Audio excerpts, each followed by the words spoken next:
මෙයා එක පැත්තකින් ලංකාවේ ජනප්‍රිය ගායකයෙක්, ඒ වගේම තරුවක්. දාපු පළවෙනි තරඟෙම මම එක ගත්තා. මට ගායන හැකියාවක් තිබ්බට නර්තනයෙන් තමයි ඉදිරියට ගිහිල්ලා හිටියේ.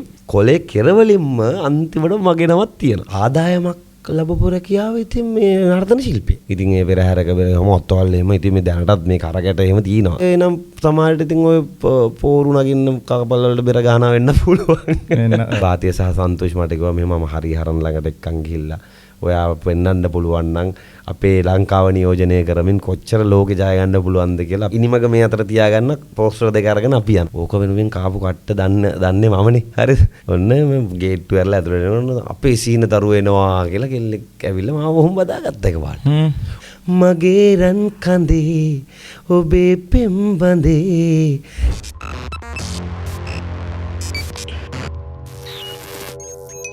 අද ටර්නිංగ్ පොයින්ට් එකට අපි ආරාධනා කළේ කවුරුත් කැමති හැමෝම ආදරය කරන චරිතයක්. මෙයාගේ ජීවිතෙත් ටර්නිංగ్ පොයින්ට්ස් කීපයක්ම තියෙනවා කියලා අපි දන්නවා. ඒව ගැන කතා කරන්න තමයි අපි ලෑස්ති වෙන්නේ. මොකද අපි ටර්නිංగ్ පොයින්ට් වලදී කතා කරන ටර්නිංగ్ පොයින්ට් මේ ප්‍රෝග්‍රෑම් එකේදී අපි කතා කරන්නේ බොහෝ වෙලාවට ජීවිතේ යම් කිසි හැරවුමක් එක්ක ජයග්‍රහණ ලැබපු අයත් එක්ක තමයි අපි කතා කරන්න ලෑස්ති වෙන්නේ. මෙයා එක පැත්තකින් ලංකාවේ ජනප්‍රිය ගායකයෙක්, ඒ වගේම තරුවක්, ඒ ඔක්කොටම වඩා මගේ හොඳ මිත්‍රයෙක්. ආයිබෝන් උදේශ්. ආයිබෝන්. කොහොමද මචං? හොඳයි. සතුටින් බොහොම සාමකාමීව වෙනදා වගේම ඉන්නවා. වෙනදාට වඩා වෙනසකට තියෙන ඉතින් දැන් පවුලක් පුංචි පවුලක් තියෙන නිසා ඒ වැඩ කටයුතුත් එක්ක පොඩ්ඩක් කාර්යබහුල වෙලා තියෙනවා. ඉතින් ඒව හැමදේම සංවිධානාත්මකව පොඩ්ඩක් කරගෙන ඉදිරියට යනවා ඉතින්. සාරෝ මොකද තත්ත්වය? සාරෝ ඇත්තටම මේ මගේ සංගීත කණ්ඩායම අවුරුදු 10ක් විතර නම ආරම්භ කරලා ඒකෙත් වැඩ කටයුතු ගොඩක් මේ වෙද්දි කරගෙන යනවා. ඉතින් මගේ ප්‍රේක්ෂකාගාරයේ ගොඩක්ම හම්බෙන්නේ සාරෝ හරහා. මේ වර්තමානයේදීත් එහෙමයි. ඉතින් වෙඩින් ෆන්ක්ෂන්ස් වලදී විවිධ පාටිස් වලදී ඒ වගේ තැන්වලදී සාරෝ හරහා මට එදා ලැබුණු ආදරය අදටත් ඉදිරියට පැවතෙනවා. ඉතින් ඉස්සර SMS ගහපු අය ආදරෙන් සුබපතුපු අය ආන්ටිලා අංකල්ලා ඒගොල්ලෝ තාමත් ආදරෙන් අනේ පුතේ කියලා කියද්දී ඉතින් මාර ඇඟීමක් දැනෙන්නේ. මම ඒකට හරි කැමතියි. ඒ කියන්නේ මිනිස්සෙක් විදිහට මම හිතන්නේ සල්ලි නෙමෙයි ප්‍රධානම දේ අපිට ලැබෙන හිතට ලැබෙන සතුට අපිව ජීවත් කරනවා. ඉතින් ඒ නිසා අපේ ජීවිතේ ගෙවෙන්නේ මගේ ජීවිතේ නම් ගෙවෙන්නේ මේ සතුටත් එක්ක. කවදා හරි මැරෙනකොට මට ඒ ටික මතක් වෙයි. මම මේ වැඩේ පටන් ගන්නකොට කිව්වනේ උදේශ් මේ උදේශ්ට ටර්නිංగ్ පොයින්ට්ස් කීපයක් මම දැනුවත්ව තියෙනවා කියලා. ඒකෙන් එකක් තමයි මම දන්න ඩ්‍රීම් ස්ටාර් නේ. අනිවාර්යෙන් ඔයාගේ ජීවිතේ වෙනස් කරපු තැන. අනිවාර්යයෙන්ම. උදේශ් මේ ඔයා ඩ්‍රීම් ස්ටාර් ආවට පස්සේ තමයි ඔයාව ගායකයෙක් විදිහට රටම අඳුරගන්නේ. මම කැමති අපේ මේ කතාව පටන් ගන්න ඊට කලින් උදේශ් ඉන්දුල පාසල් කාලය පොඩ්ඩක් මතක් කරොත්. ඇත්තටම උදේශ් මම දන්න තරමට උදේශ් මුලින්ම ගායකයෙක් නෙවෙයිනේ. ඔව්. ගැන ගායන හැකියාව තිබුණා. හැබැයි ඒක මේ ලොකුවට අඳුරගෙන තිබුණේ නැහැ. මගේ ආදරණීය කෙනෙක් ලොකු අක්කාගේ යාළුවෙක් හිටියා. මේක ලස්සන කතාවක්. එයා අපේ ගෙදර තමයි බෝඩ් වෙලා හිටියේ. කැම්පස් යන කාලේ, කැලණි කැම්පස් යන කාලේ අපේ ගෙදර බෝඩ් වෙලා හිටියේ. එයා සංගීත නිපුන් කෙනෙක් ඉන්දියාවේ ගිහිල්ලා ඉගෙනගෙන හරිම දක්ෂයි. චාන්දනී වර්ෂකෝන් කියලා. ඉතින් එයා අපේ ගෙදර පොඩි අපේ ගෙදර උඩහෙන් පොඩි ගේ කෑල්ලක් තිබ්බා පරණ ගයක්. එයා පාන්දර 4ට විතර ගිහිල්ලා ඔගේ ප්‍රැක්ටිස් කරනවා. කියලා රාග තමයි කියන්නේ. හරි බර දේවල් මට තේරෙන්නේ අපිට උදේ පාන්දර 4ට විතර ඉස්කෝලේ යන්න නැගිටින්න කිට්ටුවේදී ඇහෙනවා. ඉතින් ඔයත් එක්ක මම අක්කගෙන් අහුවා මොකද්ද මේ කියන්නේ මොනවද මේ ඊට පස්සේ කිව්වා මේ රාග තමයි ප්‍රැක්ටිස් කරන්න කියලා. ඒ අක්කා එක්ක කතා කරන්න දීලා. එතකොට මට ගායන හැකියාවක් තිබ්බට නර්තනයෙන් තමයි ඉදිරියට ගිහිල්ලා හිටියේ. සහ ගෙදර වටපිටාවත් පවුලේ අක්කලා 4 දෙනාම ඩාන්සින් කරන්නේ. උදේශ් හොඳ නැට්ටුවෙක් නේ. ඔව්. කටින පෙරහැරවල් නිකම් පෙරහැරවල් යන හැමදේම දානගේ වනගේ මලගේ හැමදේම අපි නර්තනය ඔය බෙර ABC ඔය අපි ප්ලේ කරා. ඉතින් ඒ හැකියාව තිබ්බා. ඉතින් අක්කලා 4 දෙනාගේ ආభాසය අනුව නර්තනය ඉගෙනගෙන එද්දී මුලින්මම සංගීතය කියන එක කන වැටෙන්න ගත්තේ එතනින්. චාන්දනී එක්කගෙන්. එයා ඊට පස්සේ බිහිදොර අභියස කියලා තිබ්බ කලා ප්‍රසංගයක් කැලණි විශ්වවිද්‍යාලේ. ඒකට මාව එක්කගෙන ගියා. නව නිර්මාණ ගායනා කියලා මට හොඳට මතකයි ඒ කාලේ. මුලින්ම කිව්වේ මල් සුවඳයි අම්මා, සිල් සුවඳයි අම්මා, බුදු කුටියක සෙවණයි අම්මා. ඔහොම ගීතයක් අපි නිර්මාණය කරා මුල්ම විදියට. ඉතින් ඒ කාලේ ඔය මේ ගමේ තිබිච්ච ඔය පොල් කොටන් ගහන ස්ටේජ් වල අපි සින්දු කියලා තියෙනවා. මට හොඳට මතකයි පොල් කොටන් ගහපු ස්ටේජ් එකේ උඩින් තමයි මයික් එක එල්ලෙන්නේ ඕ. ඉතින් ඒ වගේ ඒවයි ගමේ සින්දු කියලා තිබ්බට අර තරංගයකට කියලා මුලින්ම ගියේ විහිදොර අභියස තරංගෙට ගියේ. ඒකෙන් පස්සේ ජීවිතේ ඔන්න මෙයාට සින්දු කීමේ හැකියාව තියෙනවා කියලා ඔන්න පවුල අතර යම්කිසි මතයක් එන්න පටන් ගත්තා. එතකොට ඒ කාලේ ඉස්කෝලේ ඔය ඩාන්සින් කර කර හිටපු කාලේනේ බේරගහලා සමස්ත ලංකාව මම ප්‍රථම ස්ථානය අරන් තියෙනවා. සමූහ නර්තන වලින් ගොඩාක් ප්‍රථම ස්ථානය අරන් තියෙනවා. එතකොට ඉතින් අපේ පාසල වාද්‍ය මධ්‍ය මහාවිද්‍යාලේ ඉස්කෝලේ අපි එනකොට කට්ටිය මේ මුළු ඉස්කෝලේ ඔක්කොම බයයි ඉතින් වාද්‍ය සෙන්ට්‍රල් එකෙන් එන්නේ ලේසි වෙන්නේ නැහැ. උදේශලා ඉන්නේ කියලා වගේ එහෙම එකක් තිබ්බා. ඒ කියන්නේ එතකොට මේ නැටුම් හරි ලොකු ගේම. ඒ කාලේ ඔය අමලිත් පෙරේරා සංකදිනෙත් ඔය කට්ටිය අපි ඉස්කෝල මට්ටමින් මේ තරඟ වලට එන අය තීක්ෂණයිලා රොමේෂයිලා ඔක්කොම අපේ මේ සමකාලීන හිතවතුන් ඔක්කොම ඒ කාලේ එනවා. ඉතින් කොහොම හරි මේ නර්තනයෙන් ඔහොම වැඩ කරගෙන යද්දී සංගීත ටීචර්ස්ලා දෙන්න තමයි කිව්වේ මෙයාට හොඳට කවි කියන්න පුළුවන් නේ. අපි අපේ ඉස්කෝලෙන් දාමුකෝ මෙයාව තරඟයකට මේ ශාස්ත්‍රීය ගායනා කියලා. ශාස්ත්‍රීය ගායනා කිව්වම මට මතක් වෙන්නේ අර ඒ කාලේ අක්කා උඩ ප්‍රැක්ටිස් කරපු ඒවා මගේ ඔළුවේ තිබ්බා. රාග ටික කන වැටිලා තිබ්බා. ඉතින් ඒක හරි පහසුවක් වුණා ඉස්කෝලේ ටීචර්ස්ලාට මාව ඒ මාර්ගෙට යොදවන්න. ඉතින් එතනින් තමයි පටන් ගත්තේ. ඊට පස්සේ දාපු පළවෙනි තරඟෙම මම එක ගත්තා. ලංකාවෙම පළවෙනියා වුණා. පළවෙනි තරඟෙම බිම්බලාස්ටි කිව්වේ රාගය. ඒ කියන්නේ මම මුකුත් දන්නේ නැහැ. මට කිව්වා මේ ටික කියන්න. මම ඒ ටික කිව්වා. මතකද? මට මතකයි හෝ ගාගලනා සුන්දරව ඔන්නම තිබ්බේ වචන ටිකක්. හරිද? මේ හරි ලස්සනයි. ඉතින් ලොකු ස්ටේජ් එකක තමයි තරඟේ තිබ්බේ. තියලා කොහොම හරි ඉතින් ප්‍රථම ස්ථානය උදේශින්දුල කිව්වා මේ වාද්‍ය මධ්‍ය මහාවිද්‍යාලේ. හරි. ඕක තව ටර්නින් පොයින්ට් එකක් ඒ කියන්නේ ජීවිතේ. ඔව් එතන තමයි. ඒක තමයි මම හිතන්නේ මේ ඩ්‍රීම් ස්ටාර් වෙන්න කලින් මුලින්ම තරඟකින් ජයග්‍රහණය කරපු ලොකු සමස්ත ලංකාව ප්‍රථම ස්ථානයේනේ ඉස්කෝලේ පිළිගැනීම. අම්මා ඒ දවස්වල ආයේ කෙලින්ම උදේශ කිව්වම නිකන් ඉස්කෝලේ හෙල්ලිලා තියෙන්නේ. පිළිගැනීමේ උත්සව ගෑලු ළමයි බලනවා. අපි දිහා ගෑලු ළමයි බලන කාලයක් මෙච්චර කෙට්ටුම කෙට්ටු. ඉස්කෝලේ ලස්සන කොල්ල දිහා ඉස්සර බලන්නේ අපි ලස්සන නෑනේ. හරිද? ඇත්තකම අර කොහොම හරි ඉතින් ඕකෙන් එනවා අර වෙන වයිබ් එකක්. ඕකෙදි මේ කට්ටිය නිකන් කතා කරන්න ගත්තා. මොකද අර කීර්තිමත් ශිෂ්‍යෝ කියලා වෙනම කොටසක් ඉන්නවනේ පාසලක. හරිද? ඒ කොටාසේ අපි උඩ මෙහිදියා. හරි පාසලට කීර්තියක් ගේන පාසල වෙනුවෙන් ගැන අපි සින්දු කියද්දි ටීචර්ස්ලා අඬනවා. අර ඒ වගේ හරි ෆීල් පැත්තෙන් පොරක් වෙලා හිටියා. හරි. ඉතින් එතකොට එතනින් ලොකු තනක් ලැබෙන්න ගත්තා. ඊට පස්සේ දිගින් දිගටම තරඟ වලට සහභාගී වුණා. එතකොට අර අපි කියන සමකාලීනව අපිට හම්බුණා. එතකොට කේකාංශ වලින් නව නිර්මාණ ගායනා කියයි ගසල් කියයි තුම්රි කියයි ඔහොම විවිධ වර්ගයේ තරඟ වලින් ඉස්කෝලෙන් ගියා. ওই කාලය අතරතුර තමයි ඩ්‍රීම් ස්ටාර් ආවේ. එන්නේ. අපි ඩ්‍රීම් ස්ටාර් වලට යන්න කලින් මට උදේශයෙන් තව පොඩි කාරණා ටිකක් දැනගන්න ඕනේ. උදේශ සම්පූර්ණ නම මොකද්ද? කන්දනාරච්චිගේ දොන් උදේශ් ඉන්දුල. ඇහුවට කමක් නැත්නම් වයස? වයස 37යි. පාසල වාද්‍ය මධ්‍ය මහාවිද්‍යාලයේ විතරමයි උසස් පෙළ. එක වසරට අපි ගීත එකකින් එතකොට ඒ විටිකොල දාලා එහෙම අපි තමයි ක්ලාස් පටන් ගත්තේ. හොඳට මතකයි. එතකොට එක වසරේ පටන් ගත්තේ අපි. ඔයා පළවෙනි බැච් එක? පළවෙනිම බැච් එක.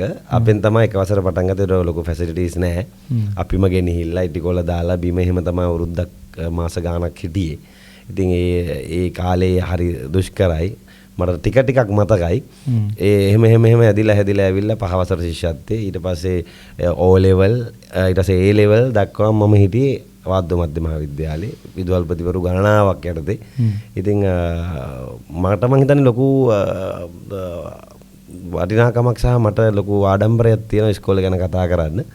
මොකද මේ පාසලේ මුල්ම එක වසරේ ශිෂ්‍යයා විදිහට පටන් ගත්ත නිසා. උසස් පෙළ මොනවද කරේ? ආර්ට්ස් කරේ. ආර්ට්ස්. සංගීතයද ඔව් මුලින්ම මම නැටුම් වලින් පටන් ගත්තේ. ඒකත් ලොකු කතාවක්. ඒ කියන්නේ ඩාන්සින් නේ කරේ. ඩාන්සින් කරලා ඉවර වෙලා A level වල ප්‍රතිඵල එනකන් ගෙදර ඉන්න කාලේ තමයි ඩ්‍රීම් ස්ටාර් වලට ඇදුම් කරේ. දැන් නැටුම් කරලා ඔන්න දැන් ප්‍රතිඵල එනකන් ගෙදර ඉන්නකොට තමයි එකපාරට ගලකාරයක් නවත්තන ඇඩ් එක. ෂාමාරු එක මොකද කාර්යය හම්බුණා නම් කියලා පොඩි එකක් තියෙනවානේ. ඉතින් හිතේ ආවා. ඉතින් එහෙම මොකද සුපර් ස්ටාර් පළවෙනි එක ඉවරුණා විතරයි. අර ඊට පස්සේ අපේ චූඩියක් තමයි ඔකට ඇප්ලිකේෂන් එක දැම්මේ. ඩ්‍රීම් ස්ටාර් පළවෙනි සීසන් 1 නේ පළවෙනි එකනේ. ඒකට හොඳම පීක්ම කාලේ. තම පීක් කාලේ කියන්නේ දෙරණටත් අභියෝගයක්. මොකද එතකොට සිරස සුපර් ස්ටාර් පීක්ම වෙලා ශිහාන් මිහිරංග පීක් වෙලා අජිත් බණ්ඩාර දිනලා ඊට පස්සේ ඒ කියන්නේ සිරස සුපර් ස්ටාර් සීසන් 2 යන්න කලින් ඩ්‍රීම් ස්ටාර් සීසන් 1 පටන් ගත්තා. ඒක තමයි ඇත්තටම ස්ටාර් එකනේ. දෙකම එකට යන්නේ දැන්. අරක සීසන් 2 මේක සීසන් 1. සහ දැන් සිරස හොඳම හිට් තැන. දෙරණා දැන් අලුත් channel එක. ස්ටාර් හිට්ම කාලේ. ස්ටාර් හිට්ම කාලේ කියන්නේ ඒක දැක්කම පිස්සු හැදෙනවා. අදටත් මම බැලුවාම ඒ දිනලා එන ෆොටෝස් ටික දැක්කම මාර ක්‍රවුඩ් එකක් මට හිතා ගන්න බෑ. එච්චර ආකර්ෂණයක් සහ එච්චර ආසාවක් ආදරය. ඒකයි මම ඒකට ගරු කරන්නේ. මොකද මිනිස්සු ඒ විදිහට ආදරයක් ලබන්න මොකක්ද පිනක් වාසනාවක් තියෙන්න ඕනේ. ඒ කියන්නේ ඒ කාලේ හරි එහෙම ලැබෙන්නේ නැහැ නේද? සුයිප් ඇදෙන්නේ අපිට. හරිද? ඒක ඇදිලා ඒකෙන් ගොඩ ගිය මිනිස්සුත් ඉන්නවා, ගොඩ යන්නේ නැති මිනිස්සුත් ඉන්නවා. හැබැයි සුයිප් එකක් ඇදිලානේ. ඔව්. ඒක සුයිප් එකක් ඇදෙනවා කියන්නේ සුබ මුහූර්තය. මං කියන්නේ ගොඩක් වටිනවා මිනිස්සුන්ට. අපි ඒක නැති කරගන්නවද, ඇති කරගන්නවද, ඒක පවත්ව ගන්නවද කියන එක අපේ ඉතින් තියෙන අපේ ලබවපන් හැටියට තමයි. හරිද? ඒක නිසා මම බලන්නේ මට ලැබුණු සුබ මුහූර්තය ගැන මම හැමතිස්සෙම මතක් කරනවා. ඒක මට ජීවත් වෙන්න හොඳටම ප්‍රමාණවත්. මොකද ඒ හිටපු ජනකා, ඒ ප්‍රේක්ෂකාගාරයේ ආදරය මම කවදාවත් මගේ හිතින් අයින් කරගන්න ආස නැහැ. මොකද ඒක මට මාර මේ තෘප්තියක්. ඒක මට ආයි කවද ලැබෙයිද දන්නේ නැහැ. සමහරට ඒක නොලැබෙන්නත් පුළුවන්. නැවත ආයි ලැබෙන්නත් පුළුවන්. හොඳයි. අපි අර ඇඩ් එක දැකපු දැන්ට යන් ඒක හරි ඉන්ට්‍රස්ට්. ඊට පස්සේ මොකද උනේ? ඔව්. ඇඩ් එක ඉතින් අක්කි දැන් කිව්වා මෙන්න දැම්මා ඔයා බලන්නකෝ ඉතින් කියලා. ඒ ලොකු එකක් නෑ ඉතින්. එහෙම ලොකු එකක් කොහොමත් නෑ. ඉස්සර දැන් ඕකේ හිටියනේ මේ. දැන් ශිහාන් මිහිරංග, එතකොට මල්ලිත් වගේ දැන් එහෙම කැරක්ටර්ස් නේ දැන් ඒවට වෙන වශී වෙලා කෙල්ලෝ පිස්සුවෙන් වගේ පරු ස්ටාර්ස් සින්දු කියනවාද කියන එක නෙමේ වැදගත් වගේ එකකුත් තිබ්බනේ නිකන්. සින්දු වලින් වැඩක් නැහැ වගේ එකක්. හැබැයි ඒගොල්ලෝ දක්ෂයිනේ. දැන් මලිත් අය හරි දක්ෂයි. ශහාන්ගෙත් තියෙන වෙනමම හැකියාවක්නේ. දැන් මට සින්දු කියන්න පුළුවන් වුණාට මේක දැන් පොඩි කොල්ලෙක්නේ. දැන් අවුරුදු 18ක 19ක කියන්නේ 18 මාරයි. හරිද? එතකොට දැන් මොකද්ද මේකෙන් ගොඩ යන්න පුළුවන්ද කියලා මට මං ගැනම පොඩි සයන් විවේචනයක් තිබ්බා.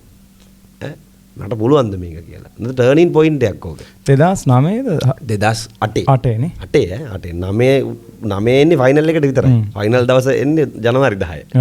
මගේ උපන්දිනේ දවසේ. 8 තමයි ඕක ගෙවෙන්නේ. දැන් මම කල්පනා කරා මට පුළුවන්ද මේක කරගෙන යන්න කියලා. කමන්නේ ඔන්න ඔය යනවා කියලා ගියා. يعني ප්‍රශ්නයක් නැහැ. වෙන දෙයකට මුණ දෙනවා කියලා තමයි ගියේ. ෆස්ට් රවුන්ඩ් එකට ගියේ.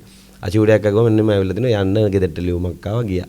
මම එදා යනකොට චුට්ටක් පරක් වුණා. කටින පෙරහැරක් තිබ්බා. කටින පෙරහැර ගහලා බෙර කිට් එක බෑග් එකේ දාගෙන දුවලා යනකොට වැඩේ ඉවරයි. වැඩේ ඉවරයි. මම කෝනේ මම පොඩ්ඩක් දාන්නකෝ මේ වැඩේ චුට්ටක් පරක්. අයියෝ මල්ලි දැන් ඉවරයිනේ වැඩේ කියලා. කොහෙද තිබ්බේ? මේ නැවුර එකේ තිබ්බේ. පාන්දුර නැවුර එකේ පළවෙනි වඩේ. පොඩ ඉන්නකෝ බලන්න කියලා ගියා උඩට ගියා. එහෙනම් ටක් ගාලා කියලා එන්න බෑග් එකේ පැත්තකින් තියලා යන්න ටක් ගාලා කියලා එන්න කියලා ගියා. එතකොට අර ලිස්ට් එක හදලා ඉවරයි. දැන් තේරිච්ච පිරිස හදලා ඉවරයි. කොලේ ඉවරයි. හරිද?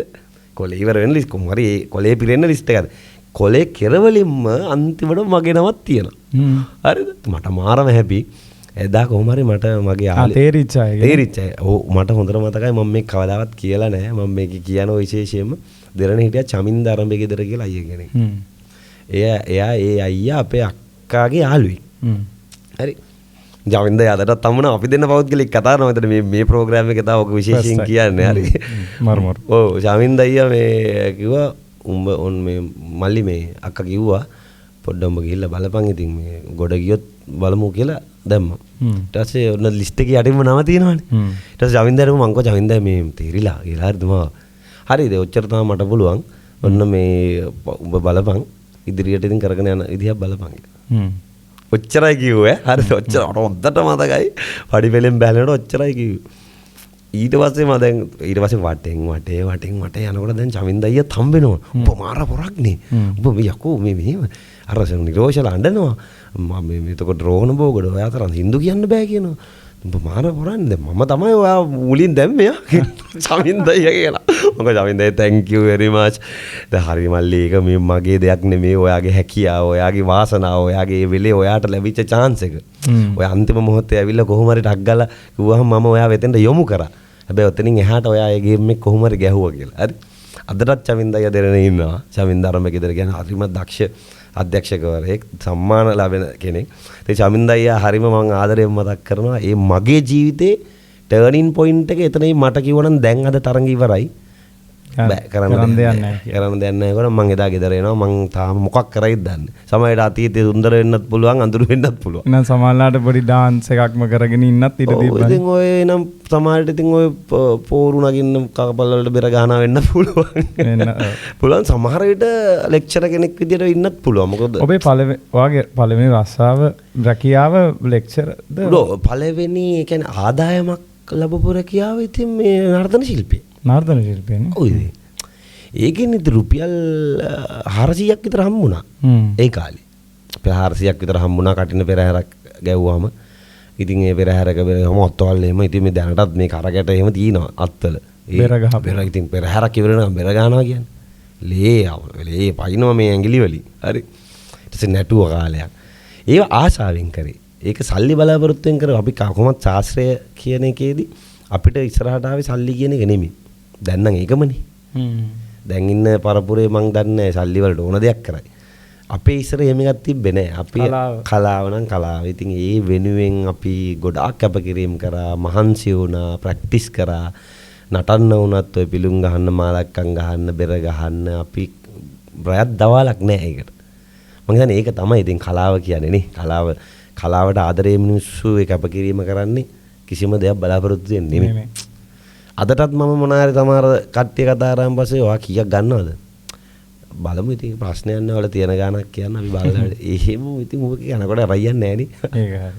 මම දන්නේ කියන්නේ එහෙම මම අවතක්සේරු කරනවා නෙමෙයි අපේ ෆීල්ඩ් එක. මම දැක්ක සමහර අය කියනවා අපි ඕනම එකකට වටිනාකමක් තියෙන්න ඕනේ නැත්තම් වැඩක් නැහැ කියලා. හැබැයි ඉතින් මේ වටිනාකම මතම කලාව රැඳෙන්නේ නැහැ. හරි. හරි දෙයක් කරලා අපි කලාව හරියටම කරොත් එහෙම මේකට වටිනාකමක් ලැබෙන එක වෙනම කතාවක්. මේක වටිනාකමක් අපි හදන්න ඕනි. හරි මේ වැලීව එකක් මේකට හදාගන්න ඕනි කියන තැනින් ඉඳන් කලාව කරොත් මං හිතන්නේ අර හරියටම කලාව එළියට එන්නේ නැහැ. يعني එතකොට ඉතින් අපි අලුත් දේවල් හොයාගෙන යන්න අපිට වෙලාවකුත් නැහැ. අපි හිතන්නේම මේක නිකන් අර මේකෙන් කීයක්ද හොයන්න පුළුවන් මේකෙන් ගානක් හම්බ ගන්න පුළුවන් තැනින් ඉඳන් කියලා. හරි ඒක මං හිතන්නේ අපරාධයක් වෙනවා. ඉතින් ඒ නිසා ඔන්න ඔහොම තමයි ගෙවුනේ කාලේ නර්තන ශිල්පියෙක් විදිහට තමයි පළවෙනි ජොබ් එක කරේ. ඊට පස්සේ දැන් ඩ්‍රීම් ස්ටාර් එකේ අන්තිම හරියට එද්දි දැන් මට මතකයි මේ ෆයිනල් රවුන්ඩ්ස් එනකොට ඔය උදේශික ගම මොරොන්තුඩ එතකොට මේ වාද්දුවේ පාන දුරේ දැන් අපි යනකොට මේ බස් හෝල්ට් වල ඉන්නවා මේ කෙට්ටු කොල්ලෙක් හරිද ඩ්‍රීම් ස්ටාර් අංකයක් දාලා SMS කරන්න උදේශ ඉඳුල ඒ කාලේ මම උදේශ වඳුරන්නේ නැහනේ මට හොඳට මතකයි උදේශ කොළ පාට අතේ එක තැනක ටී-ෂර්ට් එකක් ගන්නපු මේ මීඩියම හරිද එහෙම මේ පෝස්ටර් එකක් තමයි උදේශ්ගේ ගියේ හරියට හරි උදේශ් දන්නවාද දන්නේ මම මේක කලින් කියලා නැතුව ඇති උදේශ් ෆයිනල් රවුන්ඩ්ස් ඉබුනේ සුගතදාස ස්ටේඩියම් මම උදේශ්ගේ ෆයිනල් එක බලපු කෙනෙක් මම සුගතදාස ස්ටේඩියම් එකේ ලයිව් බලපු කෙනෙක් උදේශ්ට ලොකු රැල්ලක් හැදුනා ඒ රැල්ලත් එක්ක තමයි උදේශ් ඩ්‍රීම් ස්ටාර් ජයග්‍රහණය කරන්නේ නේ ෆයිනල් එක දවස මතකද උදේශ් ෆයිනල් එක දවස ගොඩාක් මතක හිටින්න දේශාජී ගොඩක්ම හේතුව ඕකට කාපු කට්ට හරිද ඒ කියන්නේ සමහර අය කියනවනේ මේ කරෙන් එනවා ඇවිල්ලා යනවා නිකන් මොකක්ද නිකන් ගිනි කිවුර ගැහුවා වගේ පත් වුණා ඉවරයි මම නම් ඒකට මට ඒක කොහොම හරි දුකයි හරිද දුක හිතෙන්නේ ඒක කියන්න පුළුවන් ඕන කෙනෙකුට ඕක වෙනුවෙන් කාපු කට්ට දන්නේ මමනේ හරිද සහ මාත් එක්ක ළඟින්ම හිටපු පිරිස දැන් ඔයා මගේ ප්‍රේක්ෂකේ හරිද රසිකේ එතකොට ඔයා එකට ආසයි. ඕගොල්ලෝ කියන්නේ මට පිරිසක් හැදුනා රැල්ලක් විදිහට. හැබැයි මගෙත් එක්කම වැඩ කරන පිරිසක් හිටියා ඒ කට්ට කාගෙන දිගටම. හරිද? මට මතකයි මම පෝස්ටර් කට් අවුට් ගහන්න බයිසිකලේ ඉනිමග තියාගෙන ගියේ. හරි. ඔයාම යනවා. මම යනවා. මම්ම කාඩ් එක බෙදනවා. කාඩ් එක දිහා බලනවා මොන දිහා බලනවා. මෙයානේ. වාද්‍ය ස්ටේෂන් එකෙන් ආවා නැගලා පානදුරෙන් බයිනවා. කාඩ් බෙදලා. එතන හරි. ඊට පස්සේ උදේ හිටියා මගේ ගේ පල්ලෙහා අයියා කෙනෙක් මේ KD කියලා කියන්නේ යාට අපි. හරිද? ඉඳුනිල් ඉෂාන්. හැමදාම පල්සර් බයික් එකක් තිබ්බේ. ඇවිල්ලා එල නගින් කියනවා ඉනිමග මේ අතර තියාගන්න පෝස්ටර් දෙක අරගෙන අපි යනවා. එයා අයියා නගිනවා මම ඉනිමග අල්ලන් ඉන්නවා පෝස්ටර් එල්ලනවා අපි එනවා. හරි මාර වැඩක් කරේ. එයත් ඇතුළු කීප දෙනෙක්ම හිටියා. තිසර කියලා මගේ ලොකු අම්මගේ පුතා හිටියා. ඔහොම කීප දෙනෙක් හිටියා. මාර කට්ටක් කෑවේ ඔය වැඩේට කාඩ් බෙදලා මහන්සි වෙලා ගාමන් ෆැක්ටරි වලට ගිහිල්ලා සින්දු කියලා උගුරලා ඒ රහ වෙනකන් ඔය අවුරුද්දේ කියන්නේ වටෙන් වටේ මේ සින්දු කියන ගමන් සින්දු කියනවා නේද ඔහොම තමයි ෆයිනල් එකට ආවේ. ෆයිනල් එකට එනකොට මගේ 12 දෙනා අතරට වගේ ආවයන් පස්සේ මට පොඩි ඩ්‍රීම් එකක් තිබ්බා මට මේක දිනන්න පුළුවන් වෙයි වගේ කියලා. හරි. එහෙම තියෙන්නත් එපා. හරි හැමදේම නිකන් නෑ බෑම කියලා කරන්න බෑ. අනිවාර්යෙන්. ඉලක්කයක් තියෙන්න ඕනේ. ඉලක්කයක් තියෙන්න ඕනේ. මේක මෙහෙම කරොත් මට දිනන්න පුළුවන් වෙයි කියලා මට හිතුණා. ඊට පස්සේ මම වටෙන් වටේ උත්සාහ කරේ හැම වෙලෙම මගේ ගායනය ඉතා හොඳින් කරන්න සහ ප්‍රේක්ෂකයාගේ ආකර්ෂණය දිනා ගන්න පුළුවන් විදිහට මේ ගායන ඉදිරිපත් කරා. විශේෂයෙන්ම ජජ් බෝඩ් එකේ. හරි.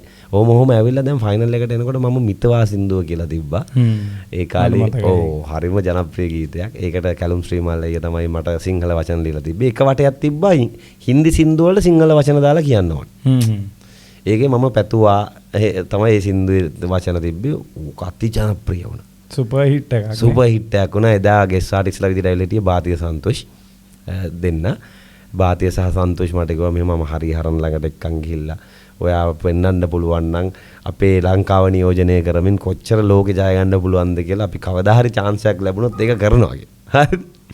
ඉතින් ඒ කාලේ ඒගොල්ලෝ හරියනලත් එක්ක වැඩ කරලා නැහැ. අර ඒගොල්ලොත් එතකොට තරුණයි. හරිද? කොහොම හරි ඔන්න ওই විදියට ඇවිල්ලා මම ෆයිනල් එකෙත් හරි ෆයිනල් එකේ රාත්‍රියේ ඔන්න මගේ බර්ත්ඩේ එක හෙට. අද තමයි මම සිං කරන්නේ. හරිද? ෆයිනල් එක තිබ්බේ ජනවාරි 9 වෙනිදා රෑ. හරි ජනවාරි 9 රෑ. 10 වෙනිදා තමයි මගේ උපන්දිනේ. ඒතකොට මම ෆයිනල් එකේදී මට දැනුණු හැඟීම තමයි මොකද මාත් එක්ක හිටපු සහෝදරයන් දෙදෙනා එක්කෙනෙක් නිලිපුලි අනිත් එකා තමයි මිලින්ද සඳරුවන්. අද වර්තමානයේ ගොඩක් ජනප්‍රිය කෙනෙක් මිලින්ද. ඉතින් නිලිපුලිත් ඒ වගේමයි. ඉතින් මම හිතුවා කවුරු අපි තුන් දෙනාගෙන් දිනුවත් කමක් නැහැ. හරි. හැබැයි මම උත්සාහ කරනවා දිනන්න. හරි. මගේ සිතුවිල්ල උනේ ඒක. මං හිතන්නේ ඒක සුන්දර සිතුවිල්ලක්. මම හිතුවනම් නෑ අර දෙන්න කොහොම හරි පරද්දලා මං දිනනවා කියලා මට එදා දිනන්න බැරි වෙන්න තිබ්බා. මට තිබුණේ බොහොම අහිංසක සිතුවිල්ලක්. කමක් නෑ මිලින්ද දිනුවත් කමක් නෑ නිලුපොලි දිනුවත් කමක් නෑ. මම උත්සාහ කරනවා කොහොම හරි මම ජයග්‍රහණය කරන්න. හැබැයි ඒ දෙන්නගේ පසුබෑමක් තිබුණේ නෑ. ඒ දෙන්නත් හරි දක්ෂ නිසා. මොකද අපිට සමාජයේ ලැබෙන සියලු දෙනාම අපිට අභියෝගයක් විදිහට සලකන්න පුළුවන් නම් හොඳයි.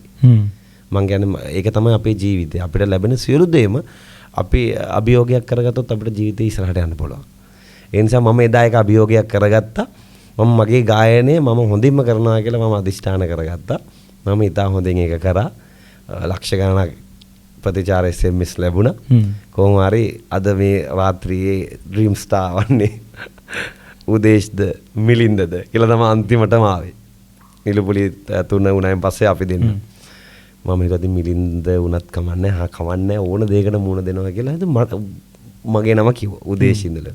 දැන් මට ප්‍රේක්ෂකයෝ කියන ඔයා සතුටු වුණා මදිලු. ඔයා නිකන් මොකලා නිකන් හිට මොකද්ද මේ?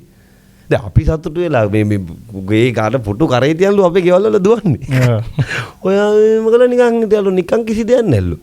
ඉතින් සජි හිතන්නකෝ එහෙම හිතුවිල්ලක් තිබ්බ නැත්තම් කියන්නේ මගේ වේට් එක තිබ්බේ මට හරි අහිංසක ප්‍රාර්ථනාවක් බලාපොරොත්තුවක් තිබ්බේ. හරි. ඒ නිසා ඒක නිසා මම මේක බොහොම ආදරයෙන් විඳ දරාගත්තා. හරි. ඉතින් ඒක මට මාර සතුටක්. ඉතින් ජීවිතේ ලැබුණු හොඳම අවස්ථාව මම සාමකාමීව විඳගත්තා කියලා තමයි කියන්නේ. ඉතින් ඒක මට හැමදාම මතක තියෙන අවස්ථාවක්. ඉතින් ඒ සහෝදර බැඳීමත් ඒ විදිහටම තියෙනවා තාමත් අපි මිලින්දලා නිරුපුලිලා හැම දෙනාගෙම. ඉතින් බර්ත්ඩේ කේක් එකක් අරගෙන ඊට පස්සේ මගේ ෆැමිලි එකේ කට්ටිය ආවා. එදා බර්ත්ඩේ එක. බර්ත්ඩේ කියන්නේ 12 පහ වෙනකන් කොහොම හරි අමිලා බේසේකර හිටියා. අල්ලන් ඉන්නවා දැන්. දැන් 11යි 50ට රිසල්ට් එක දෙන්න පුළුවන්. අල්ලන් ඉන්නවා අදිනවා වැඩේ. මට ඒක තේරුනේ නැහැ. පස්සේ තමයි තේරුනේ හරියටම 12යි 5ට තමයි කිව්වේ. උදේ සින්දුල කියලා. හරි. එතකොට ඉතින් ඒ සතුට උපන්දිනෙත් එක්කම සැමරුවා. මගේ ජීවිතේ ටර්නින් පොයින්ට් එක ඒක. අද නැත්තම් මේ විදිහට මට ගායකයෙක් විදිහට මගේ ප්‍රේක්ෂකාගාරය අමතන්න වෙන එකක් නැහැ. සමහර විට මේ වගේ නැතුව වෙනම ස්වතන්ත්‍ර නිර්මාණය කරලා ජනතාව ඉදිරියට ගිය ගායකයෙක් වෙන්නත් තිබ්බ සමහර විට නැත්තම්. හැබැයි මේක මං හිතනවා ගොඩක් වටිනවා. දැන් මම අර ආණ්ඩුවක් වගේ වෙලානේ තියෙන්නේ. ප්‍රේක්ෂකයන්ට වග කිය යුතු ගායකයෙක්. මොකද දැන් අපි ගැව්වනේ SMS. ඔයාව ගේන්න කැප වෙච්ච පිරිසක් ඉන්නවනේ දැන්. හරි. දැන් මොකද කරන්නේ? දැන් මට දැන් කතා ජීවිත කාලෙටම වග කියන්න ඕනේ. දැන් ආණ්ඩුවට අවුරුදු 5යි නේද? ආණ්ඩුවක් පත් වෙන්නේ අවුරුදු 5කට නේද? 5න් 5ට තමයි වග කියන්නේ. මේක ජීවිත කාලෙටම වග කියන්නේ. වග කිය යුතු ගායකයෝ. එතකොට අපිට ඕන ශිල්පේ මේකේ දාන්න බෑ. අයිතිකාරයෝ ඉන්නවා. හරි. දැන් එතකොට උදේෂ් අර ඩ්‍රීම් ස්ටාර් ට්‍රේලර් එකේ දැකපු කාර් එක බර්ත්ඩේ එක දවසේ උදේෂ් අරගෙන එනවා. රතු පාට ස්විෆ්ට් එක නේද? රතු පාට ස්විෆ්ට් එක බ්‍රෑන්ඩ් නිව් ස්විෆ්ට් එකක් හම්බුනේ. මන් දන්නේ මට මේ අපේ ගෙදර කොහොමද බස් තිබ්බා. බස් දෙකක් විතර තිබ්බ තාත්තට. වෑන් එකකුත් තිබ්බා. ඔය ඔක්කොම විකනුවා අපි ඩ්‍රීම් ස්ටාර් වැඩේටම. ඒ ලොකු වටිනාකම නෙමෙයි ඉතින්. සාමාන්‍ය වටින බස් ඒවා. ඒ කාලේ හැටියට. දැන්නේ වාහන ගණන්. හරි ඉස්සර ගණන් නැහැ එච්චර.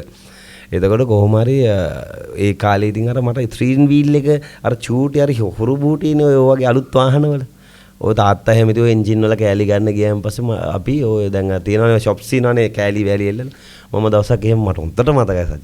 3 wheel එක දාලා මේ වගේ එකක් ගන්න තිබ්බනම් මරුණි කියලා මට හිතුණා. ඒ කියන්නේ අර චූටි 3 wheel තියෙන අර බස් වල තියෙන තඩි ඒවා නිකන් ඒවා කැතයි. අර හරි හොරු බූටි. හරිද දැන් මට දැන් මේ කාර් එකේ තියෙනෙත් ඒ වගේ එකක්. හරිද? මට හොඳට මතකයි. ඒක ඉතින් මට හරි සතුටක් දැනුණා මේකත් හම්බෙලා. මට ඒක ඊට පහුවදාම වගේ මේ ක්ලියර් කරලා ඔක්කොම කරලා හම්බුණත් එක්ක ඕක අරගෙන ආව. මට මතකයි දර්ශන් කියලා මගේ යාළුවෙක් ක්‍රියා අයියා කෙනෙක්. හරිම මේ මට ගොඩාක් උදව් කරපු දර්ශන් සිල්වා කියලා. ඉතින් එයා ඔක්කොම මේක ක්ලියර් කරලා 99.2 කියන නම්බර් එකමයි මේකට හම්බුනේ. SMS නම්බර් එක. තාමත් දෙරනේ ඉතින් SMS නම්බර එක ඒක තමයි. මොන ප්‍රෝග්‍රෑම් එකකටත් 99.2ට SMS කරා. උදේෂ් ලොකු කාලයක් ඒ වාහනේ පාවිච්චි කරා. ලොකු කාලයක්. අවුරුදු 12ක් විතර හිටියා. 12-15ක් විතර වගේ.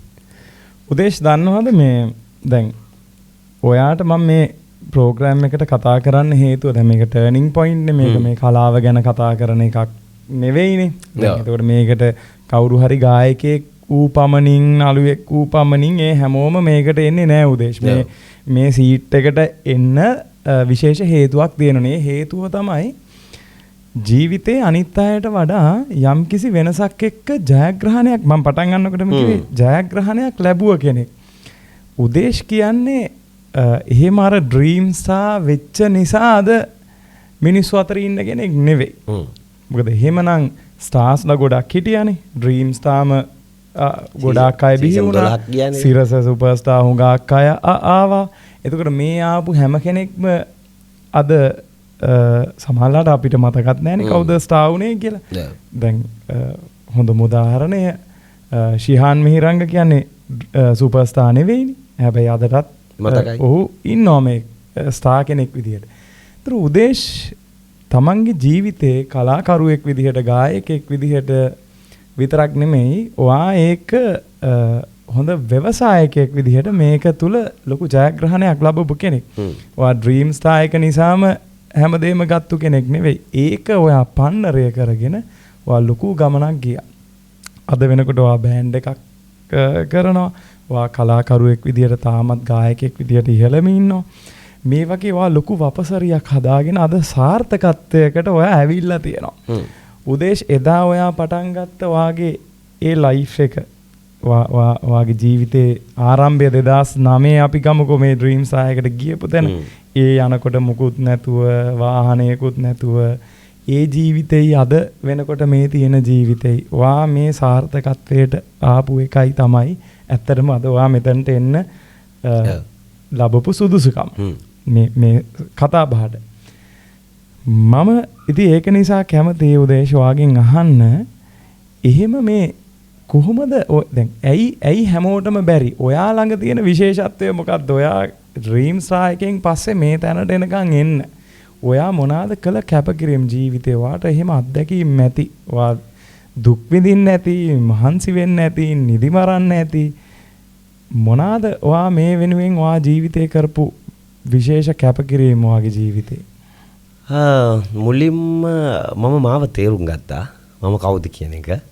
සහ මගේ ජීවිතේ මම ගොඩාක් මර මුලින්මම කිව්වා වගේ මම ගොඩාක් මනුස්සකම අගය කරන කෙනෙක්. මට මොන දේවල් ලැබුණත් දන්නේ මනුස්සකම නැත්තම්. සහ මම කියන්නේ අපි හැමෝම ජීවත් වෙන්නේ ටික කාලයයිනේ. ඒ ජීවිතේ අපි ආපු මේ ජීවිත චාරිකාව අපි බොහොම ලස්සනට ගෙවල ඉවර කරන්න ඕනේ. හරි. එතෙන්දී අභියෝග අපිට දැනේවි, අපිට දුක හිතේවි, අපිට සතුට වෙන අවස්ථා ලැබෙයි. මේ හැම එකක්ම අපි බොහොම සුහද සිතින් බාර ගන්න වෙනවා. හරි, කැමැත්තෙන් හරි අකමැත්තෙන් හරි.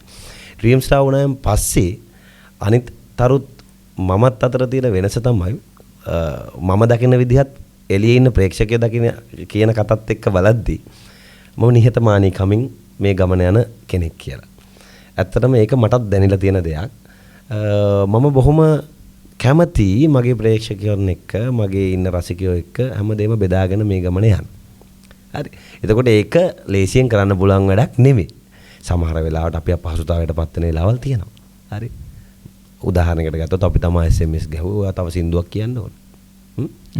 ඈ ඔයා කොහොමද එහෙම කියන්නේ? අපිට ඔයා අපිනේ අපි ආව ගෙනාව කියලා කිව්වොත් මම මොකක්ද ඒකට දෙන උත්තරේ? මේක. අපි ඒක මම විඳ දරා ගන්න ඕනේ. හරි. එතකොට මම තේරුම් ගත්තා මේ ගමන යන්න පුළුවන් ඒ තේරුම් ගැනීම මත විතරයි කියන එක. හරි. ඕනම දෙයක් එහෙම පවුලක් වුණත් එහෙමයි. පවුලක් වුණත් එහෙමයි, බිස්නස් එකක් වුණත් එහෙමයි, බෑන්ඩ් එකක් වුණත් එහෙමයි. හරි අවබෝධයෙන් ගියේ නැත්තම් මේ ගමන යන්න අමාරුයි. ඉතින් සජිත් මම හිතන්නේ මේ ගමන මම ආවේ අවබෝධයෙන්මයි. හරි. මම කියන්නේ මේ ජීවිතේ විඳින අපේ තරුණ පිරිසටත් අවබෝධයෙන් දෙයක් කරොත් එහෙම අපිට සමාජය රැඳෙන්නත් පුළුවන්, අපේ හිතේ සතුට රඳවා ගන්නත් පුළුවන්, මේ හැමදේම කරන්න පුළුවන්. ඉතින් මම කියන්නේ උපරිම කට්ටක් කන්න ඕනේ තේරුම් ගන්න. අවබෝධය තමයි මම නම් දකින්නේ මගේ ජීවිතයේ සාර්ථකත්වය. මට මගේ පවුල අවබෝධ වෙලා තියෙනවා. මගේ බිරිඳ අවබෝධ වෙලා තියෙනවා, මගේ දරුවා, මගේ බෑන්ඩ් එක, මගේ ෆීල්ඩ් එක. එතකොට කලාකරුවා කොච්චර බිහි වුණත් මාත් එක්ක තරහකාරයෝ කවුරුත් නැහැ. මගේ ජීවිතේ මට දැන් තරහකාරයෝ කියලා කිසි කෙනෙක් නැහැ. සමහර විට මාත් එක්ක කවුරු හරි තරහ ඇති මට නම් තරහක් ඇති වෙලා නැහැ. මම හැමදාම බලන්නේ hina වෙලා ඉන්න. මම හැමදාම උත්සාහ කරන්නේ ඒගොල්ලොත් එක්ක සතුට බෙදා ගන්න. ඒගොල්ලෝ කොච්චර මට කිව්වත් මෙහෙමයි මෙහෙමක උත්සාහ කරත් මාත් එක්ක වෛරෙන් ඉන්න. මම කවදාවත් ඒක ඉදිරියට ගෙනහිල්ලා නැහැ, කන්ටිනියු කරලා නැහැ. ඉතින් මම හිතන්නේ ඒ කට්ටම ඇති ජීවිතේ ගොඩ යන්න. ඉතින් මම කියන්නේ අපි අර මම මුලින් කිව්වා වගේ කාඩ් බෙදලා මේ වැඩ කරලා ඒක වෙන කට්ටක්. හරිද? මං කියන්නේ මෙන්න මේක අපි අපේ ජීවිතේට එකතු කරගත යුතු කාරණාවක්. හරි අවබෝධයෙන් උනන්දුවෙන් වැඩ කරොත් එහෙම අපිට ගොඩ යන්න පුළුවන්. ඉතින් මට මුකුත්ම නොතිබිච්ච කෙනෙක්, මුකුත්ම කියන්නේ ඉතින් මම පොඩියට පටන් ගත්ත කෙනෙක්. මට මේ වෙද්දි ඉතින් මට ලස්සන ෆැමිලි එකක් ඉන්නවා. හරි මට පුතෙක් ඉන්න අවුරුදු 4මාරක. අපි එයාට ඇත්තටම හොඳ අධ්‍යාපන මට්ටමක් ලබා දීලා තියෙනවා. එතකොට මගේ ජීවිතේත් මම ගොඩනගාගෙන තියෙනවා. මම අවුරුදු 6ක් විතර විශ්වවිද්‍යාල කතිකාචාර්යවරයෙක් විදිහට වැඩ කරා. එතකොට අමාත්‍යාංශ මීඩියා සෙක්‍රටරි විදිහට අවුරුදු 4ක් වැඩ කරා. ඉතින් ඕවා තාමත් මට කරගෙන යන්න පුළුවන්. හැබැයි මම මේ හැම දෙයකටම වඩා කැමති ගායන ශාස්ත්‍රයේ රැඳෙන්න. ඉතින් අඩුපාඩුවක් නැතුව මගේ ජීවිතේ රැකගෙන යන්න පුළුවන් විදිහට මට ප්‍රසංග තියෙනවා. ඉතින් මට ඕන එක වැඩි කරගන්න වැඩ කරන්නත් පුළුවන්. හැබැයි මම හරි කැමති ඉතින් සාමාන්‍ය විදිහට වැඩ ටික කරගෙන මගේ ජීවිතේ විඳින්න මේ ගමන යන්න. උදේශ් ජීවිතේ කැපකිරීම කොච්චර කරන්නේ නැද්ද ඔය සුපර් ඩ්‍රීම්ස් එකෙන් පස්සේ අද වෙනකන් අවුරුදු 15ක් විතර මේ කරපු කැපකිරීම උදේශට මතකයිද ජීවිතේ? ඔව් මතකයි කියන්නේ ඔක පවුලෙන් පටන් ගමුකෝ. පවුලේ මට අක්කිලා 4 දෙනෙක්. ඔය 4 දෙනාම බැඳලා නැහැ මන් ඩ්‍රීම් ස්ටාර් වෙද්දී. හරිද? එතකොට තාත්තා තේ ලොකුට සල්ලියක් තිබෙත් නැහැ. හරිද? දැන් එතකොට මම තමයි ආදායම් මාර්ගේ බවට පත් වෙලා හිටියේ. හරිද? එතකොට මට ෂෝස් වලින් ලැබෙන මුදල අක්කිලගේ වෙඩින් ගොඩක් තුනකටම මට වියදම් කරන්න සිද්ධ වුණා. හරි. එතකොට මටයි කියලා සල්ලි ඉතුරු කරන්න අවස්ථාවක් ලැබුණේ නැහැ. හරි. එතකොට මට මතකයි සජිත් මගේ අතේ සල්ලි නැති වෙලාවකුත් ආවා. ඔව් ආවා. ඒ කියන්නේ රුපියල් 1000ක්වත් අතේ නැති දවසකුත් ආවා. ඔය අවුරුදු 15 ඇතුලේ කියන්නේ මම ඩ්‍රීම්සා වෙලා. ඒ කියන්නේ මම දේවල් කරලා හොඳේ නොකර නෙමෙයි. ඇත්තම කතාව. ඒ කියන්නේ මේ වෙඩින් වලට වියදම් කරලා, ගෙවල් වල වියදම් බලලා ඔක්කොම කළා. මම ඒතකොට කැම්පස් යන ශිෂ්‍යයෙක්නේ. කැම්පස් යන්න ඕනේ, එන්න ඕනේ. එතකොට මේ හැමදේම කරගන්නත් ඕන තැනකට ආවා. කියන්නේ මේ ඔක්කොම ශ්‍රීපාලි යුනිවර්සිටි එකට ගියේ මම අධ්‍යයනය කරේ. ওই කාලේ මට මතකයි ඩ්‍රීම්ස් වෙලා අවුරුදු 7ක් 8ක් වගේ යනකොට පොඩි කොල්ලෙක් නේ. එතකොට අවුරුදු 19 නේ මට අවුරුදු 24ක් ඇති ඔය මං කියනවා. හැබැයි මම එතනදී ආයෙ හිතාගත්ත නෑ මට පුළුවන්. මට මේක ආයෙ ගොඩ නගන්න පුළුවන්. මම මේ කරේ මේ කියන්නේ මට ලැබුණු ආදායම මම මේ සියල්ල මගේ දේවල් වලට අට කරේ. මට මේක ගොඩ නගන්න බැරි නැහැ කියලා. හරි. මම සංගීත කණ්ඩායමකුත් පටන් ගත්තා. හරි. තව වැඩක් විදිහට. හරි ඒක මට අභියෝගයක් වුණා. ඒ සංගීත කණ්ඩායම සාරෝ බෑන්ඩ් එක. සාරෝ බෑන්ඩ් එක පටන් අරගෙන අවුරුදු ගාණක් ඉදිරියට එද්දි මම මේකෙන් යම්කිසි ගොඩනැගීමක් පටන් ගත්තා. කොහොමද මේකේ ෆීල්ඩ් එකේ රැඳෙන්නේ කියලා. ඒ වගේම නව නිර්මාණ කරන්න පටන් ගත්තා. විශේෂ අවුරුදු කීයද බෑන්ඩ් එකට? බෑන්ඩ් එකට අවුරුදු 10ක් විතර වෙනවා. 10ක් 11ක් හරියටම. එතකොට මේ කොහොමද ටිකෙන් ටික ආයෙ මම ගොඩනගන්න පටන් ගත්තා කොහොමද කරන්න කියලා. ඒ උදාහරණයකට කිව්වොත් MG ධනුෂ්ක මගේ හිතවතා. MG ට තිබුණු පීක් එක කොහොමද? කියන්නේ මුළු ලංකාවම හිස්ටින් එකක් කියන්න ගත්ත දවසක් තිබ්බනේ. හරි මං කියන්නේ අපේ එකකින් පස්සේ වැඩිම ලැබුණු පීක් එක. බෑ MG ධනුෂ්ක ටික දවසකින් ඒක නැති වෙලා ගියා. හරි උදාහරණ. දැන් අපේ මගේ ජීවිතේ එහෙම එකක් තිබුණේ නැහැ. මම මේ පෞද්ගලික කාරණාවක් කියන්නේ. පෞද්ගලික කාරණාවක මුදල් නැති වෙච්ච අවස්ථාවක් තිබ්බා. ඊට පස්සේ මම ආයෙමත් ඕක හිතලා මේ මගේ ටර්නින් පොයින්ට් එකක් විදිහට මම අරගෙන නෑ මට ගොඩනගෙන්න පුළුවන් කියලා මම නැවත ස්ටෙප් බයි ස්ටෙප් මේ අධ්‍යාපනය කරන ගමන් මේක කොහොම හරි ආයෙ ගොඩනගා ගත්තා. ගීත නිර්මාණ වලින්, ෂෝස් වලින්, බෑන්ඩ් එකෙන් මේ හැම දෙයකින්ම ගොඩනගා ගත්තා. හැබැයි ඔබ ඒ එකක්වත් නැති වෙන්න දුන්නේ නැති වුණොත් ගන්න හරි අමාරුයි. අන්න ඒක තමයි. ඒ ඒ කියන්නේ මමම හිතාගත්තා මේක නැති වුණොත් ගන්න බෑ. මේක රඳා පැවැත්මක් අවශ්‍යයි කියලා. අදටත් උදේශින්දුල කියන චරිතේ මේ ෂෝ ගොඩක නැහැ. ටීවී හැම එකෙම පේන්නේ නැහැ. හැබැයි ඉන්නවා. හැබැයි මේ උදේශින්දුල කාලෙකට හිට් එකක් එනවානේ. කාලෙකට එකක් මොකක් හරි එනවා. ඊට පස්සේ රැඳෙනවා. මං කියන්නේ ඉතින් අපි මේකේ රැඳෙන්න ඕනේ. රැඳෙන්න අපි අවබෝධයෙන් වැඩ කරන්න ඕනේ. මගේ උදේශ කියන වචනේ තිබ්බොත් මම නම් කියන්නේ අවබෝධය තමයි. තේරුම් ගැනීම අවබෝධය සහ බොහොම ඉවසිලිමත්ව යන ගමන තමයි ජීවිතේ සාර්ථක වෙන්නේ. ඉතින් මගේ ජීවිතේ ඔන්න ඔය විදිහට ගෙවිච්ච එකක්. මං අද වෙනකොට ඉතින් ගොඩාක් දේවල් ඇචීව්මන්ට් අරගෙන තියෙනවා. ගොඩාක් එක්ස්පීරියන්ස් තියෙනවා මට. හැම ශාස්ත්‍රයකම. දේශපාලන ශාස්ත්‍රය, කලා ශාස්ත්‍රය, අතට යුනිවර්සිටි ගත්තොත් ඒ පැත්තෙන් හරි ගොඩාක් පැති වලින් කියන්නේ කලාවට සම්බන්ධ ගොඩක් අංශවල එක්ස්පීරියන්ස් එක මට තියෙනවා. ඉතින් ඒක තමයි මම හිතන්නේ මගේ ජීවිතේට ලැබුණු පන්නරය. මට ඒ නිසා මේක රැඳෙන්න පුළුවන් කියන එක තමයි මගේ තියෙන විශ්වාසය. උදේගේ පළවෙනි ඔරිජිනල් එක ලං වෙලා හිම සීතේද? ඔව්.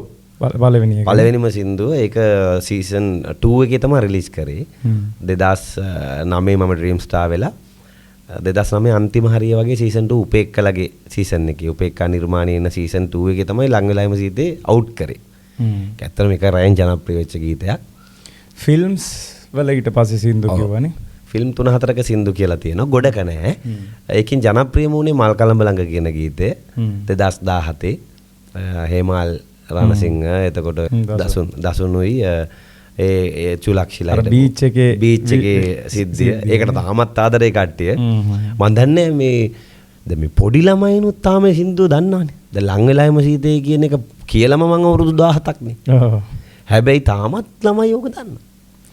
ඒක තමයි විශේෂත්වය. ඒක තමයි විශේෂත්වය. මම හිතන්නේ එහෙම ගීත ගොඩක් තිබ්බා ගියා මම අපේ පරණ කාලේ ආටිස්ලාගේ. ඉස්සර කියන්නේ පරණ කාලේ කියන්නේ අපේ කාලේ.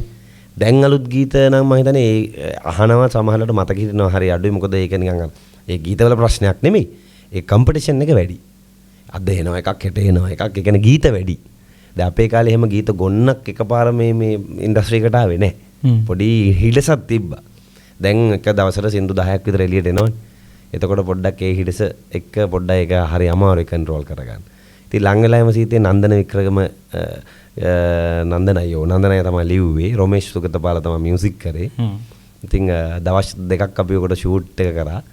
අර ගෑස් ටැංකිය පුපුරනවා කියලා. හොයාගත්ත එකෙන් ඒක ලොකු එක්ස්පීරියන්ස් එකක් වුණා. මේ ගෑස් පුපුරලා ගින්දරට පිච්චිච්ච ගොඩ දෙනෙක් මට කතා කරා. මැසේජ් දැම්මා. අනේ ඔයාගේ සින්දුව බලද්දි හද්දි අපිට ඒ අතීතය මතක් වෙනවා. හැබැයි ඒ අතීතයේ කටුක කුරිරු අතීතයක් විදිහට අපි සලකන්නේ නැහැ. මොකද ඒ තරම් අපිට සින්දුව දැනෙන නිසා කියලා. ඒ පිච්චිච්ච මහක් කියන්නේ නැහැ නේ. ඒවා තියෙනවා.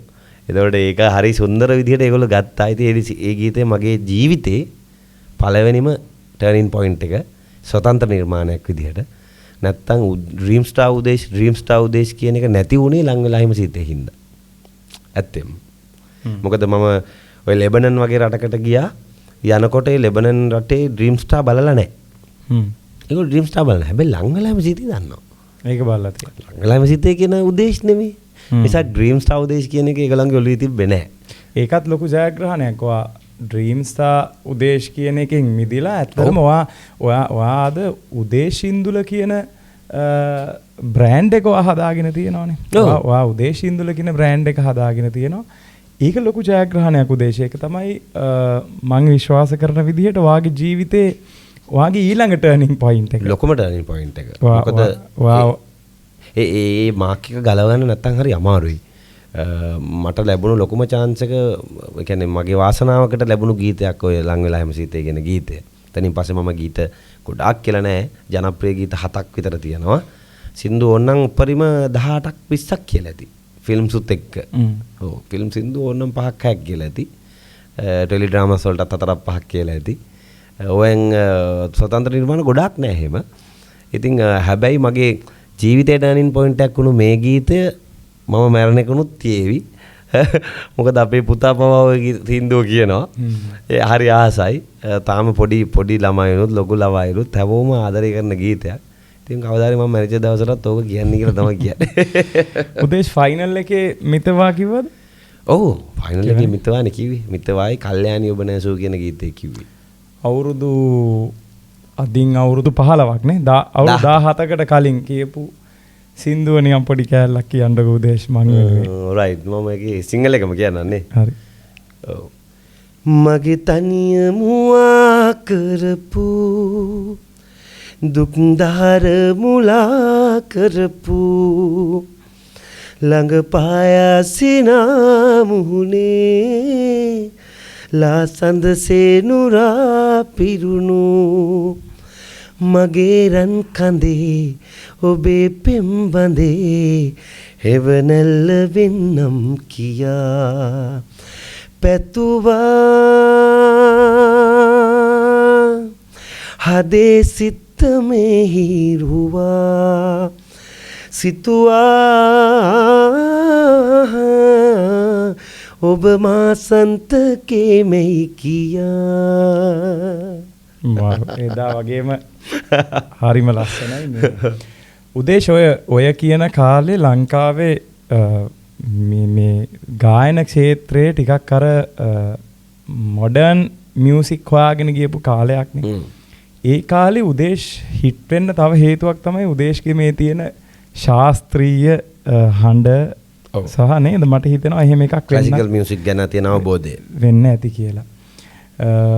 උදේශ් රාගධාරී සංගීතය වෙනම ඉගෙන ගත්තද? ඔව් දැන් කැම්පස් එකට ගිහිල්ලත් මම කරේ ඒක ක්ලාසිකල් මියුසික්. ඔව් දැන් ඩ්‍රීම් ස්ටාර් වෙලානේ මම කැම්පස් යන්නේ. අන්තිම 5 දෙනාදී වටේදී මට ගෙදරින් කෝල් එකක් එනවා. මම නැවතිලා හිටියේ මේ එතකොට අපි නේවාසිකව අපිට නවත්තලා තිබ්බ කිංස්බරි හොටෙල් එකේ මාස 3ක්. තොර මාස 3ම හිටපු කෙනා මම. මොකද එක එක්කෙනා කැපෙනකොට ඒගොල්ලෝ ගෙදර යනවා. තොර මම අන්තිම වෙනකන් හිටියනේ. තොර අන්තිම මායි මිලින්දයි තමයි ෆයිනල් එකේ ඉතින් ෆයිනල් එකෙන් දිනුවෙන් පස්සෙත් මම සතියක් එහෙ හිටියා ගමට යනකම්. හරි. තොර මට හොටෙල් එකට කෝල් එකක් එල්ලකෝ ඔයාව කැම්පස් තේරිලා කොළඹ කැම්පස් එකට ශ්‍රීපාලි තමයි යන්න තියෙන්නේ කියලා මාර හැපි දැන් මට. අන්තිම 5 දෙනාගේ වටේ. ඔන්න ඇචීව්මන්ට් ගන්න එකේද මට මොකද ඉස්කෝලේ කාලේ කිව්වේ හින්දු කී මින්ඩෝය. කිව්වේ ඔය ඉගෙන ගන්න නැහැ ඉතින් ඉගෙන ගත්තේ නැහැ. ඉතින් ඕක මට මාර අභියෝගයක් වුණා. මොකද මේ ජීවිතේ තවත් එක අභියෝගයන්නේ කොල්ලෙකුට කෙල්ලෙකුට ඉස්සර කැම්පස් එකකට සිලෙක්ට් කරනවා වගේ එකක්. හරිද? මම අපිට ලොකුවට වත්කමකුත් නැහැනේ ප්‍රයිවට් යුනිවර්සිටිස් වලට යන්න. එතකොට ඔන්න මගේ ටර්නින් පොයින්ට් එක තවත් එක තැනක් මට සාර්ථක වුණා. මට කැම්පස් ගිය හැකි කියන. එතකොට ඩ්‍රීම් ස්ටාර් තිබුණේ 10 වෙනිදා මේ 9 වෙනිදා. කැම්පස් ගියේ මම 12 වෙනිදා. එතකොට මට හම්බ වුණ කාර් එකත් අරගෙන මම කැම්පස් එකට අරුවක් එනවා. මම කිව්වා මට ඕක යන්න බෑ. හරිද? මම වාහනේ පාරේ නවත්තලා ගිය ගමන් ඔන්න මුලින්ම කැම්පස් එකේ රැග් එක තියෙනවනේ ඉතින් පොඩ්ඩක්. ඔන්න මම ගේට්ටුව ඇරලා ඇතුළට එනකොට අපේ සීන දරුවෝ එනවා කියලා කෙල්ලෙක් ඇවිල්ලා මාව බොහොම බදාගත්ත එකපාරට. මට දැන් ඇස් දෙක අඳුළු පැන්න එන ලැජ්ජාවක් ඇති වුණා. හිතන්නකෝ වටේ ඔක්කොම ඉඳගෙන ඉන්නවා. එලා මෙහෙම බැරින අක්කලා කියලා එවලා ඒත් අපිට මං වගේම අලුතෙන් ආපු ළමෙක්ව කියලා එවලා උඹ ගිහලා අරක කියලා මෙහෙම හේදපන් කියලා. රැග් එක මේ. රැග් එකක් හරිද? මට එන අපේ සීන තරුව අපි ආදරෙන් පිළිගන්නවා කියලා එන බදාගෙන එහෙම කරගෙන දැන් ඉන්නවා. හරිද? දා හිතන්නකෝ මට තියෙන අපහසුතාවය. මම ඊට පස්සේ ගෙදර ගිහලා මං යන්නේ නැහැ කැම්පස් එකේ. පස්සේ කොහොම හරි මේ මට මාර දැන් අප්සෙට් මං ඊට පස්සේ දැන් එන තනින් තන සින්දු කියන්න කියනවා. මේ හින්දු නම් කමන්නේ දැන් මං නැටුම් වලින් කැම්පස් ගිහලා ඉන්නේ. මියුසික් වලින් නෙමෙයි. ඩාන්සින් වලින් තමයි මම ඉතින් ඩාන්සින් කරේ. කැම්පස් ගියේ කින් දැන් කියනවා නටන්න බත් පිඟාන තියන් දවසක් උඩරට නටන්න කිව්වා. මට දැන් ඕක දරා ගන්න අමාරුයි. දැන් මම පොඩි වෙන එකකනේ ඉන්නේ. ඒ කියන්නේ මේ වෙලාවේ ලංකාවේ සුපර් හිට්ම චරිත. ඌ දැන් එහෙම කියලා SMS ගාලා ෂෝයි අරවයි මේවයි ටුවර් යන්න දැන් මට මෙහෙට අනිද්දාට යුරෝප් ටුවර් යන්න තියෙනවා. එහෙම මේ බත් පිඟාන තියන් නටන්න කිව්ව මට නේද දැන් මාරවුල්. දැන් කොහොමද මං ඊට පස්සේ අක්කලට තිබ්බනේ එක්ස්පීරියන්ස් එක. ඒ තුන් දෙනාම යුනිවර්සිටිස් ගිහලා තිබ්බා. ඒ වෙනකොට ලොකු අක්කයි පොඩි අක්කයි දෙන්නම ගිහිල්ලා ඉතින්. ගණන් ගන්න එපා හොම් ගණන් හිතන්න එපා කියලා දැන් මගේ හිත හැදුවා. හිත හදලා කොහොම හරි ඔන්න යන විදිහට හදාගත්ත කොහොම හරි මාසයක් විතර යද්දි මට ටුවර් එකක් යන්න වුණා මාස 3ක විතර. නම් පොඩි මගේ බැජ් එක මිස් වුණා. ඒ බැජ් එක එහෙම මිස් කරලා ඉවර වෙලා ඊට පස්සේ මම කැම්පස් එකටත් කතා කරලා මම මියුසික් කරන්න හදාගත්තා. ඒක මගේ ලොකු ටර්නින් පොයින්ට් එකක් වුණා. හේතුව මම කැම්පස් එකේ ඩාන්සින් කරා නම් මට ඒ ශාස්ත්‍රීය සංගීතයේ ඒ විදිහට ඉගෙන ගන්න බැරි වෙන්න තිබ්බ එකක්. සහ මට කැම්පස් එකේ ඒ යන අධ්‍යයන කටයුතු හරියට කරගන්න බැරි වෙන්න තිබ්බා. හැබැයි මම හොඳට කල්පනා කරලා මට කැම්පස් එකේ ඉහළ තනතුරු වලින් කිව්වා ඔයා ගන්න අභියෝගය අපිට එහෙම කරන්න බෑ. ඔයාට මේක සමහරට ගොඩ දාගන්න බැරි වේවා. මියුසික් කරලත් නැහැනේ. ඔයා මේ තරුවක්නේ. මේක ඔයාට එකපාරට මේක අල්ලගෙන යන්න බැරි වෙයි කියලා. විෂයක් නේ අරගෙන. හැබැයි මම මේ අභියෝගය ගත්තා. හරි අරගෙන මට සෙකන්ඩ් අප් එකකුත් තියෙනවා කැම්පස් එකේ. මට ගොඩක් උදව් කරා මගේ බැජියෝ ටික. මට නෝට්ස් දුන්නා මම ඒවා කොහොම හරි යන්නේන ගමන් රාග අහගෙන ගිය කාර් එකේ. ඒ කියන්නේ රෙකෝඩ් කරලා ඒගොල්ලෝ එවනවා මේක තමයි මම කොහොම හරි ආගෙන මම තමයි ලෙක්චර්ස් වලට යන්නේ අඩු වෙන්නේ. හරි අඩුයි. ලෙක්චර්ස් හරි අඩුයි වෙනවා. හැමෝම මට උදව් කරා. හැමෝම මට තරම් නෝට්ස් තිබිච්ච කෙනෙක් නැහැ. එච්චරට තනි කර ගෑල් ළමයි ඔක්කොම මට ඉතින් නෝට්ස් ටික දෙනවා කොල්ලෝ ටික මට යාළුවෝ ඔක්කොම උදව් කරා. ඉතින් ඒ මගේ ජීවිතේ ගත්ත අධ්‍යාපනයේ පැත්තෙන් ගත්ත ලොකුම අභියෝගය තමයි ඒක. හරි මම දැනගත්තා මොකද මට ඕනෝක අතාරින්න තිබ්බා මට කැම්පස් ජීවිතේ වැඩක් නැහැ කියලා. ඔයා ලෙක්චරින් කරෙත් මියුසික්ද? ඔව්. එතකොට මම ඕකෙම ඉගෙනගෙන ඉවර වෙලා අවුරුදු 4ක් මට ඩිග්‍රී එක හම්බුනාන් පස්සේ මම ඒ කැම්පස් එකේම වර්බල් කියන සබ්ජෙක්ට් එක කියන්නේ වොයිස් ට්‍රේනින් තියෙන සබ්ජෙක්ට් එකක්. ඒකයි ශාස්ත්‍රීය සංගීතයත් කරා. අවුරුදු දෙකමාරක් විතර අර වර්බල් නම් අවුරුදු 4ක් විතර කරා. එතකොට ওই විදිහට ඒ කැම්පස් එකේ මම අධ්‍යයන කටයුතු මේ කවුද ලෙක්චරර් කෙනෙක් විදිහට වැඩ කරා. ඉතින් ඒ එක්ස්පීරියන්ස් එකත් මම ලැබුවා. එතකොට මගේ ජීවිතේ අර මං ගත්ත හොඳම තීරණය තමයි මට දැනෙච්ච දේ මම මියුසික් තෝරාගත්ත එක එතනින් එහාට කරන්න.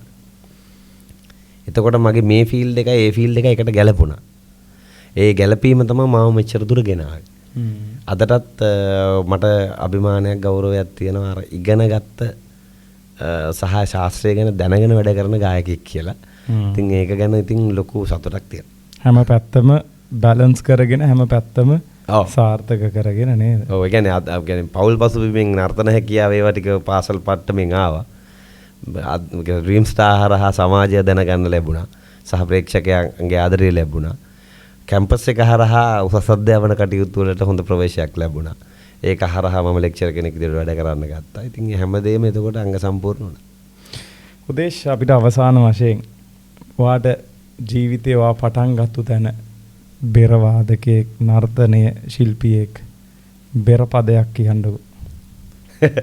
බෙරපද කියන්නේ කියන ගොඩක් තියෙනවා. ඉතින් බෙරපද එකක් කියන්න මොනවද කියන්නේ?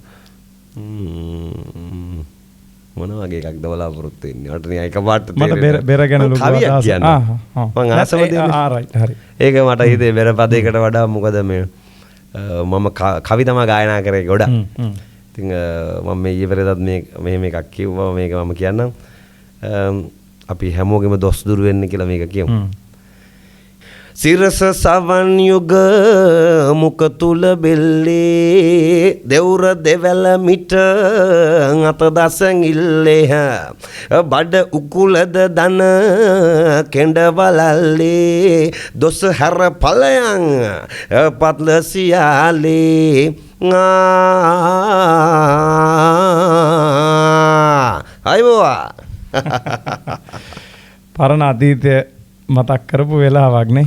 අම්මෝ කියලා වැඩක් නැහැ. ඔය කවි කියපු තරම් පහතරට නේ මම ගොඩක් කරේ. ඉතින් පහතරට බෙරේට අභිභවායෙන්ද කවි කියන්න ඕනි. ඔය පහතරටද බෙර වාදනය කරේ? පහතරට උඩට දෙකම අවුල් තම්මැට්ටම් ඔක්කොම ගාලා තියෙනවා. සියල්ල ප්ලේ කරලා තියෙනවා. පහතරට බෙර වාදනය තමයි ගොඩක් කරේ. ඉතින් මම හිතන්නේ මගේ උදේශ් ඉන්දුල කියන නම සදාකල් මේ උදේශ් ඉන්දුල කියන මිනිස්සයත් එක්ක රැඳේවි. ඒක තමයි මගේ කතාව. අනිවාර්යෙන්. ඔයාට ඒ විදිහටම රැඳෙන්න ලැබෙන්න කියලා මම හදවතින්ම ප්‍රාර්ථනා කරනවා. අපි ටර්නින් පොයින්ට් ටීම් එකම ඔයාට සුබ පතනවා. Thank you. ඒ වගේම බොහොම ස්තුතියි අද අපිත් එක්ක කතා කරන්න ආවට. ස්තුතියි විශේෂයෙන් කියන්න ඕන ටර්නින් පොයින්ට් ලංකාවේ ටර්නින් පොයින්ට් එකක්ම වෙන ප්‍රෝග්‍රෑම් එකක් වෙන්න කියලා ප්‍රාර්ථනා කරනවා. මම හිතන්නේ ඔබ සැබෑ දක්ෂයෙක්. මට හම්බුණා මගේ මිතුරා. ඔයාට තියෙන දක්ෂතා මං හිතන්නේ ඔයාටවත් හොයාගන්න බැරුව ඇති. එච්චරට මම සුබපතනවා ආදරෙන්. මොකද මේ ජීවිතේ අභියෝග ගොඩක් ජයගත්ත සහ මට වගේම ඔබටත් ලොකු එක්ස්පීරියන්ස් එකක් මේ ගැන තියෙන කෙනෙක්. ඉතින් ටර්නින් පොයින්ට් ප්‍රෝග්‍රෑම් එකට ආරාධනා කරලා ස්තුතියි. ජයම් වේවා. එහෙනම් අපි ආයෙ හම්බෙමු උදේශ්. ජය වේවා. බොහොම ස්තුතියි. Thank you.